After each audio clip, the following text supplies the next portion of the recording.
Good Morning Business, French Tech.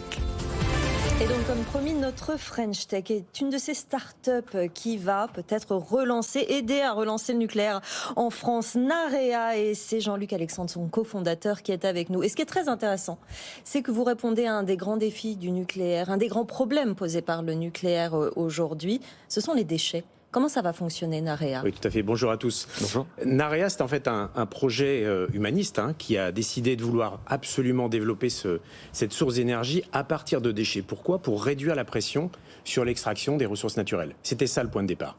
Et donc de se dire que les déchets naturels, les déchets nucléaires, ces matières radioactives usagées, sont en fait également une source d'énergie, c'est vraiment formidable de mettre ça dans l'équation générale. Alors pourquoi est-ce qu'on les a enfouis, ces déchets, si en fait il s'avère qu'ils sont encore utilisables et qu'on peut encore en tirer de l'électricité ? Parce que la technologie actuelle des réacteurs à eau pressurisée permet de les utiliser jusqu'à une fois quand on va refaire du MOX, mais derrière ça s'arrête là. Ouais. Nous on a choisi une technologie qui est une technologie qui a finalement été inventée au siècle dernier par les Américains, mais qui a été enterrée parce qu'elle avait un défaut, c'est qu'on ne pouvait pas faire d'activité militaire avec, on ne pouvait pas développer de plutonium-239.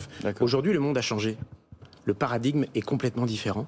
Et donc aujourd'hui, on peut utiliser ces déchets et les associer à un autre déchet qui va sortir de l'extraction des mines de terres rares, qui s'appelle le thorium. Et nous allons pouvoir associer les deux pour proposer à toute l'humanité une nouvelle ressource pour très longtemps, des centaines d'années, voire plus. Ce que vous dites, en fait, ce qui est incroyable, c'est qu'avec les déchets existants, on pourrait alimenter en énergie, en électricité, l'humanité pendant des milliers d'années, vraiment ? Absolument. C'est la densité énergétique du nucléaire, c'est la beauté du nucléaire. Mais ce que l'on cherchait tous dans ce secteur, c'est le Graal, c'est la fermeture du cycle. C'est d'être capable de recycler indéfiniment nos déchets. Ouais. Et aujourd'hui, nous avons cette technologie qui est un réacteur à sel fondu, associé justement à l'utilisation de ces matières radioactives.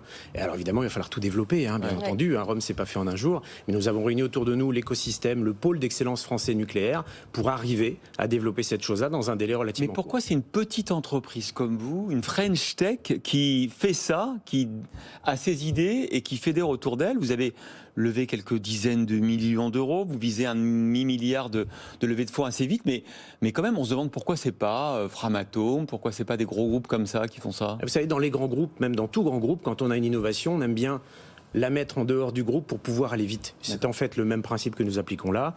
Une entreprise, une petite entreprise, même si effectivement elle a de grandes ambitions, va être beaucoup plus agile à l'extérieur. Par contre, elle va s'entourer de cet écosystème pour exactement sommer les forces et aller beaucoup plus vite, beaucoup plus loin. Alors concrètement, ce sont des petits réacteurs que vous voulez produire d'ici le milieu peut-être de la décennie ? D'ici 2030. Voilà, d'ici 2030.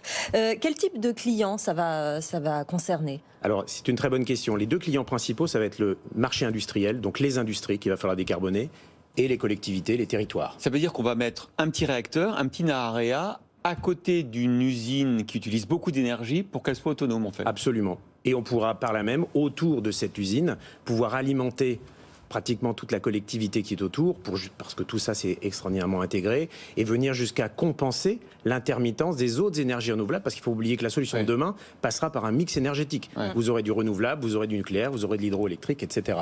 Et là, Narea permet de compenser l'intermittence, et c'est ça qui est très fort, c'est d'avoir une grande souplesse pour être le complément idéal des éoliennes, du solaire, de toutes ces solutions qu'on est en train de développer. Vous pensez que la crise énergétique peut vraiment accélérer le développement de start-up comme vous, comme la crise sanitaire a pu faire développer des start-up dans la santé par exemple ? Mais bien sûr, parce que vous avez une urgence. Il y a l'urgence climatique qui fait que nous avons décidé de décarboner, donc de produire de l'électricité, mais nous n'avons pas aujourd'hui les assets pour produire cette électricité.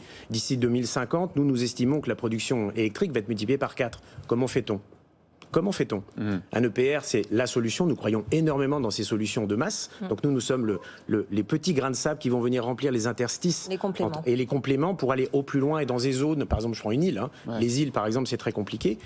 Tout ça va pouvoir se mettre sur un grand puzzle pour pouvoir alimenter l'intégralité de la demande humaine. Mais quand même, j'ai quand même du mal à m'imaginer comment vous allez alimenter vos petites centrales. Ça veut dire qu'il va falloir aller chercher les déchets enfouis, les transporter et les amener dans un Narea pour que ça devienne une unité de production ? C'est une excellente question. En fait, on ne va pas désenfouir ce qui est préparé à être enfoui. On va récupérer ce qui sort des réacteurs à eau pressurisée aujourd'hui, donc ce qu'on appelle le combustible usagé, qui va être retraité et qui va être préparé pour être préparé dans un sel fondu. Ce sel fondu, avec son combustible étant mis dans un des microgénérateurs, tout cela est scellé complètement, bien sûr, avec la plus grande sûreté qu'on puisse imaginer. Ça va être incroyable, la logistique. Très grande logistique. Du transport de matériaux nucléaires, de déchets nucléaires, pour aller alimenter vos centrales. On va peut-être optimiser ce transport et se dire qu'il n'est pas idiot de penser à le réduire au minimum, ce transport. Voilà. On n'a pas l'impression que votre plus grand défi, c'est le défi technologique. On a l'impression que ça s'est déjà fait, donc il faut lever des fonds effectivement, mais il va falloir aussi, sur le volet sécurité, travailler avec les autorités sur la légalité, la sécurité générale. Est-ce que c'est pas ça qui va prendre le plus de temps dans des pays comme les nôtres? Absolument, vous avez raison. Le premier enjeu, c'est l'acceptabilité sociétale. L'opinion publique, quoi. Absolument. D'ailleurs, vous avez sur votre veste, pour ceux qui nous regardent sur le canal 24 de la TNT, RMC Découverte, le symbole des 15 objectifs des Nations Unies de 2015 pour justement un monde durable. Et donc, il faut quand même, c'est pas encore vrai pour tout le monde, faire convaincre les gens que le nucléaire va dans le sens d'un monde nouveau et durable. Un monde nouveau et meilleur, parce que en fait, ces objectifs de développement durable, ils sont fondamentaux. Parce que plus vous voyagez, alors nous sommes un peu privilégiés en France, mais dès que vous sortez un peu, vous vous rendez compte de la disparité, de la répartition de cette richesse et des gens qui souffrent. Et il faut concilier l'activité humaine avec la protection de notre planète, qui est en fait notre patrimoine. C'est ça, en fait, l'enjeu de Narea, c'est de répondre à la protection de notre patrimoine pour les générations futures. Mais il y a urgence maintenant. Il faut agir maintenant. Je reviens sur le volet financier. Aux États-Unis, il y a Bill Gates qui finance beaucoup les SMR, qui donne des millions de dollars. Ça nous manque ici, en France, en Europe?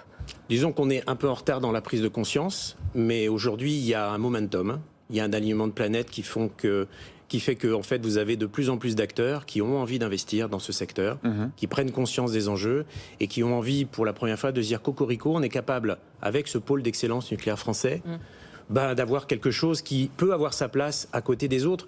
Vous savez, on ne les considère pas comme des concurrents, nos Américains. Le marché est tellement gigantesque, il est colossal, il y a de la place pour tout le monde.